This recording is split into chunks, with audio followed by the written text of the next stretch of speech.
Before this story begins, if you've ever looked at a piece of land with a reputation for failure and wondered whether the land was truly broken or whether everyone was just asking the wrong questions, subscribe right now and hit the bell, because what I found on this Texas Panhandle property changed everything I thought I knew about so-called dead land, and it's going to change how you see failure forever. Don't miss a single video. 4 owners, 4 failures, the same 30 acres of Smith County, Texas soil. The county agricultural assessor had a specific term for this property in his records. He called it a salt-affected problematic parcel.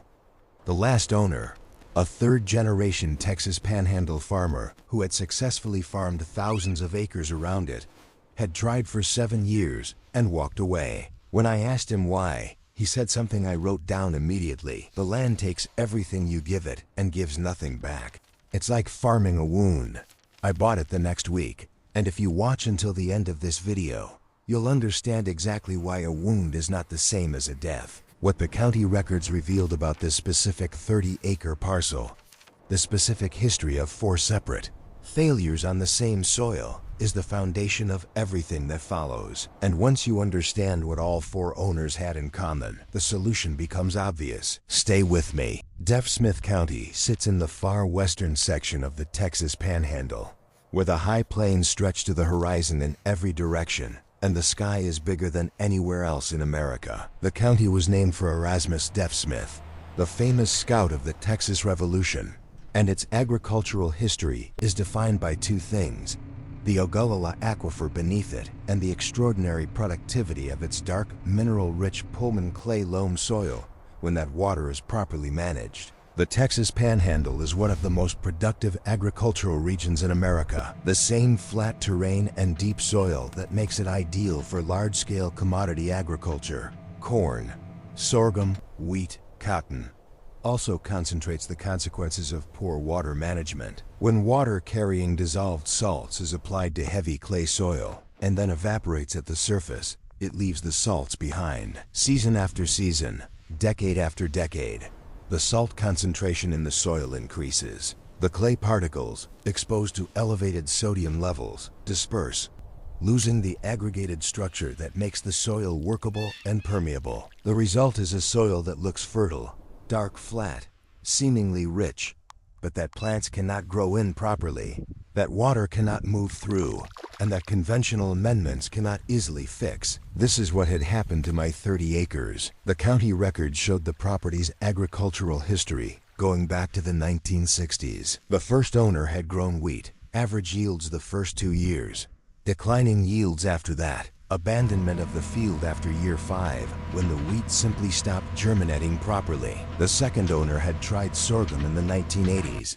Similar trajectory, similar ending. The third owner had invested in an irrigation upgrade in the 1990s and tried corn, and had made things significantly worse because the irrigation water he used was slightly saline and he had applied it in excess, accelerating the salt accumulation exactly at the root zone. The fourth owner, the third-generation Panhandle farmer who called it farming a wound, had tried everything he knew: more water, less water, heavy gypsum applications, deep tillage, 7 years and 4 different crop attempts. Nothing worked because nothing he tried addressed the fundamental chemistry of what had happened to this soil. I drove home from our conversation and spent 3 days reading everything published by the Texas A&M Agri-Life Extension Service on salt-affected soils of the Texas Panhandle. What I found changed everything. The specific soil chemistry problem on this land, the one that defeated 4 owners across 60 years,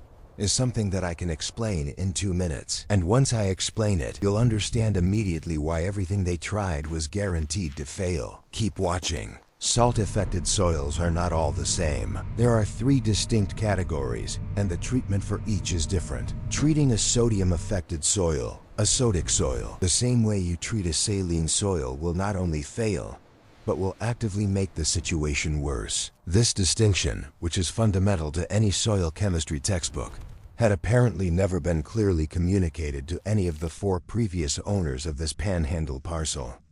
The soil test 1 commissioned from Texas A&M revealed the specific problem with precision. The electrical conductivity of the soil, the measure of total dissolved salts, was elevated but not extreme. The sodium adsorption ratio, the measure of sodium relative to calcium and magnesium, was very high. This was a sodic soil, not simply a saline soil. In a sodic soil, the clay particles have sodium ions attached to their surfaces. Sodium-saturated clay disperses. The particles separate from each other, destroying the soil's aggregated structure and creating a dense, impermeable layer that water cannot penetrate and roots cannot grow through. The visual effect is a dark, seemingly normal-looking surface that is actually biologically dead and physically impenetrable at depth. The fix for a sodic soil is elegant in principle and demanding in practice. Replace the sodium ions on the clay surfaces with calcium ions. When calcium is present at sufficient concentrations, it displaces the sodium. The clay particles regurgite and the soil structure rebuilds. The sodium that has been displaced then needs to be leached out of the root zone with sufficient water. The amendment that provides the calcium is agricultural gypsum, calcium sulfate. The fourth previous owner had actually applied gypsum, but he had applied it at conventional rates designed for moderately sodic soils, not at the rate this severely sodic Panhandle clay required. And he had not followed the gypsum application with the leaching irrigation that the chemistry required to actually move the displaced sodium out of the root zone. He had done half the treatment. Half the treatment on a sodic soil does nothing. The full treatment, high-rate gypsum application followed by deliberate leaching irrigation, was what this land had been waiting for across 60 years and 4 failed owners. The morning I applied the gypsum at the correct rate, 5 times the conventional rate, based on the specific sodium adsorption ratio from the soil test, is the morning the 60-year history of this land began to change. I want to tell you exactly what I saw happen in the first 48 hours. The gypsum application was the largest single investment of the restoration project. 5 tons per acre across 30 acres is a significant quantity of material and a significant cost. The agricultural gypsum came from a supplier in Amarillo who had been supplying Panhandle soil amendments for 30 years and who, when I told him the application rate, said something I had not expected. "That's the right rate for what you've got," he said. "Most people don't go that high because they're looking at the cost and cutting it back. That's why they fail," I said. He looked at me. "Yes," he said. "That's exactly why they fail." The gypsum went on in a single application, BROADCA-SD, across the full 30 acres and incorporated to 12 inches with a deep disc. The calcium sulfate needed to be in contact with the sodium-saturated clay particles to initiate the ion exchange reaction, and 12 inches of incorporation ensured contact throughout the critical root zone depth. Then came the leaching irrigation. The Ogallala aquifer water available through the existing well on the property was critically low sodium. The naturally occurring water in this part of the Panhandle has a sodium adsorption ratio that makes it suitable for leaching rather than a source of additional sodium loading. 3 inches of water applied across the full 30 acres, slowly, allowing it to move down through the gypsum-treated soil, carrying the displaced sodium with it below the root zone. I measured the electrical conductivity and sodium adsorption ratio of the drainage water coming off the field during the leaching. In the first hour, high sodium. After 12 hours, measurably lower. After 48 hours, the sodium concentration in the drainage water had dropped by more than half. The chemistry was working. The displaced sodium was moving. The calcium was taking its place. The clay particles were beginning, slowly incrementally, to regurgite. The land was beginning to wake up. What I added to the soil after the gypsum treatment, and specifically why I added it in the order I did, is the reason this restoration worked when everything previous had failed. Because chemistry alone doesn't build a farm, biology does. The gypsum treatment addressed the sodium chemistry. It did not address the biological desert that 60 years of failed farming had created. A sodic soil destroys biological communities, the earthworms, the beneficial fungi, the bacteria that create soil structure and make nutrients available to plants. Even after the chemistry was corrected, the biological community needed to be rebuilt. I approached this in 3 parallel tracks. First, organic matter. I applied 8 inches of composted cattle manure, sourced from a feedlot operation 30 miles east, across the treated 30 acres, and incorporated it to 12 inches. The organic matter served multiple functions simultaneously. It provided carbon energy for the microbial community I was about to introduce. It improved the physical structure of the clay as the aggregation began recovering. And it buffered the soil's pH, which had been elevated by the decades of sodium accumulation. Second, biological inoculants. A commercial mycorrhizal fungal inoculant and a diverse bacterial consortium applied as a soil drench across the treated and amended zones. Reintroducing the biological communities that sodic soil destroys is not optional in a restoration of this severity. The soil cannot rebuild its biology from zero without assistance. Third, a cover crop cocktail designed specifically for sodic soil recovery. Hairy vetch, a nitrogen-fixing legume with a remarkable tolerance for elevated sodium, able to establish in conditions that exclude most other crops. Barley, one of the most salt-tolerant cereal grains in agricultural use, capable of establishing root systems in the recovering clay and beginning the physical process of opening the soil structure from within. And Phacelia, a flowering species with deep roots that penetrates recovering clay and provides forage for the biological community developing at the surface. These 3 cover crop species together, all chosen for their specific tolerance of the recovering sodic conditions, were my test of whether the chemistry treatment had actually worked. If they established, the treatment had succeeded. If they failed to germinate, I needed to reassess. They germinated on day 9. Building a farm on the Texas Panhandle requires solving a problem that doesn't exist in most other American farming regions, and the solution I chose is one that the Panhandle's industrial agriculture has used for decades, but that small-scale operators almost never apply. Stay with me, because this part explains something important about why this land failed for 60 years. The Texas Panhandle wind is a force of nature that shapes every agricultural decision in the region. The flat terrain offers nothing to slow the constant southwest wind. In spring, it can sustain speeds above 40 miles per hour for days at a time, and the combination of wind and low humidity can desiccate a bare soil surface in hours. Every previous operation on this land had lost topsoil to wind erosion during the fallow periods between crop failures, compounding the original chemistry problem with a physical problem that made recovery progressively harder. Wind management was not optional, it was foundational. I planted a shelter belt, a multi-row windbreak of native, Panhandle-adapted species running the full length of the western and southern boundaries, perpendicular to the prevailing southwest wind direction. Sand plum, four-wing saltbush, and plains cottonwood, all native to the high plains, all drought-adapted, all capable of establishing in the recovering sodic soil conditions. The shelter belt would take years to reach full effectiveness. In the meantime, I used a structural solution. Large round hay bales positioned at intervals along the windward edges of the production zones, creating immediate wind shadow during the critical early establishment period. Not elegant. Extremely effective. The second infrastructure challenge was water management. The Ogallala aquifer well was functional, but the previous owners had used flood irrigation, applying water across the surface in uncontrolled sheets that had accelerated the salt accumulation and the soil structure damage.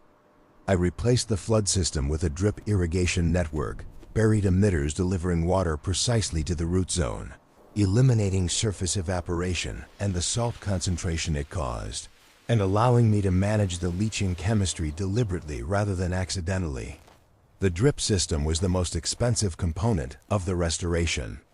It was also the most important. Without precision water delivery, the chemistry treatment could not be maintained, and the soil would begin reverting toward its former sodic state. The crop I chose for the first production year on this recovered Texas Panhandle soil, and the specific reason I chose it over everything else, is something that the Agricultural Extension Service initially questioned. And then, when they saw the results, stopped questioning entirely. The Texas A&M Agri-Life Extension Officer for Smith County, a man named Marcus, who had been advising Panhandle farmers for 22 years, visited the property after the cover crops had established and the gypsum treatment had been running for a full season. He walked the field with me and pressed his hands into the recovering clay soil and said he had not expected the aggregation recovery to be this visible in the first year. "What are you going to plant?" he said. "Garlic," I said. He looked at me. "Garlic," he repeated. "Texas Panhandle garlic," I said. "The cold winters and the dry air produce a garlic that cures differently than anything grown in California. The pungency is higher, the shelf life is longer. The flavor profile is specific to this climate." He was quiet for a moment. "I've never seen commercial garlic production in Smith County," he said. "That's the point," I said. "The Texas Panhandle's combination of cold winters, necessary for garlic, vernalization, extreme temperature swings between day and night during the growing season, low humidity during curing, and the mineral-rich dark clay soil create conditions that garlic grown in California's Central Valley, which supplies 90% of America's commercial garlic, cannot replicate. The flavor and the keeping quality are genuinely different. Premium buyers know this." I planted alongside the garlic patch-style green chili peppers, adapted to the intense Panhandle sun and heat, producing the thick-walled, flavor-concentrated pods that the regional market specifically seeks. Drought-tolerant, heirloom tomatoes, specifically the varieties that handle the Panhandle's low humidity better than standard commercial types. And a small section of Texas native wildflowers for the cut flower market, a market that, like the Smith County garlic market, essentially did not exist before I created it. Something happened in April of the first production year that I had not seen coming, and it came from a direction that reminded me why restoration farming is never just about chemistry and soil tests. Stay with me, because this is the moment the whole project almost went sideways. April on the Texas Panhandle brings what locals call blue northers, sudden, violent cold fronts that drop temperatures by 40 degrees in a matter of hours, driven by Arctic air sweeping down the flat high plains with nothing to impede them.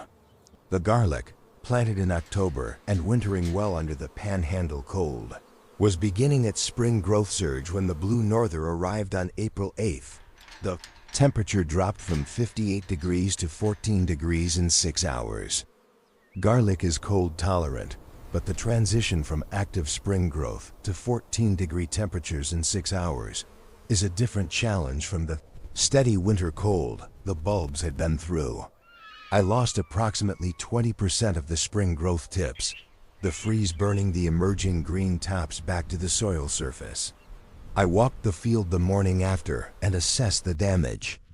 The bulbs themselves, the part that matters, were protected by the soil and by the mulch layer I had put down in November.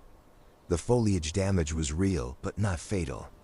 Garlic will regrow its tops after cold damage if the bulb is intact.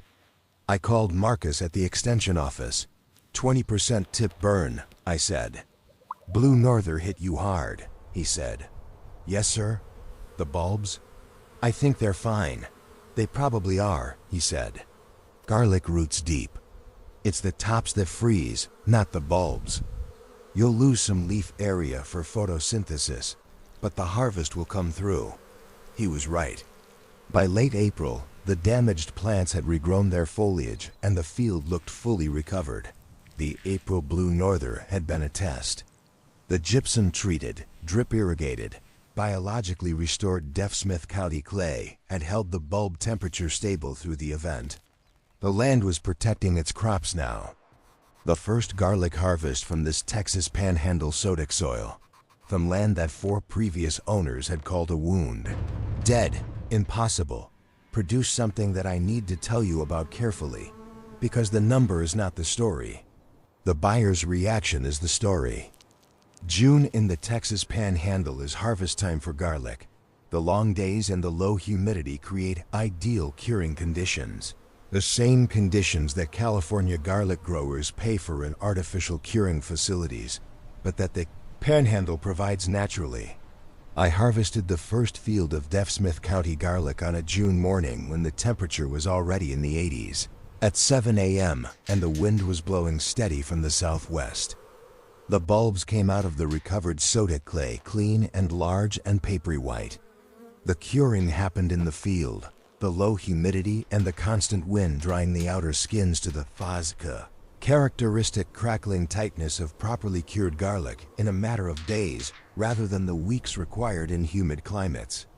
I sent samples to 3 premium garlic buyers, a specialty food distributor in Dallas, a restaurant supply company in Amarillo, and a direct-to-consumer garlic operation in Austin that sourced heritage varieties from small American producers. The Austin buyer called me first. "Where did you say this was grown?" He said, "Smith County," I said. "Texas Panhandle. I've been buying garlic from small American producers for 14 years," he said. "I've never had a sample from the Panhandle." "There's never been one," I said. He was quiet for a moment. "The pungency on this is extraordinary," he said. "The keeping quality.